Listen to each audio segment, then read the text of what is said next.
অক্ষয় তৃতীয়ার দিন হৈমন্তীদিকে সাজিয়ে বাড়ি আসার পর দেখি আমার পোকোর ভীষণ জ্বর এসছে।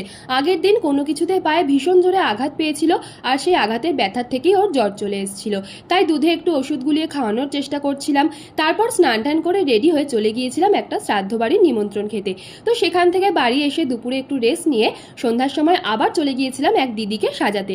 আর এবার সাথে নিয়ে গিয়েছিলাম মনাদিকে। বোনের যেহেতু সন্ধ্যাবেলা পড়া ছিল, তাই বোন আর আমার সাথে যেতে পারিনি। আর দিদিকে সাজাতে বসানোর আগেই আমি এই ভিডিও ক্লিপসটা নিয়ে রেখেছিলাম। এটা হলো দিদির বিফোর লুক, আর এই হলো দিদির আফটার লুক। তোমরা কমেন্ট করে জানিও যে কেমন লাগছে। আমার তো বেশ ভালো লাগছিল, বিশেষ করে দিদির এই শাড়িটা আমার এত পছন্দ হয়েছে।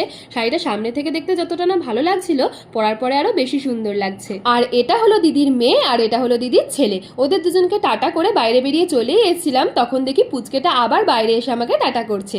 দেন ওখান থেকে বেরিয়ে আমি আর মনাদি চলে গেছিলাম মনাদির এক বান্ধবী পলিদির বাড়ি।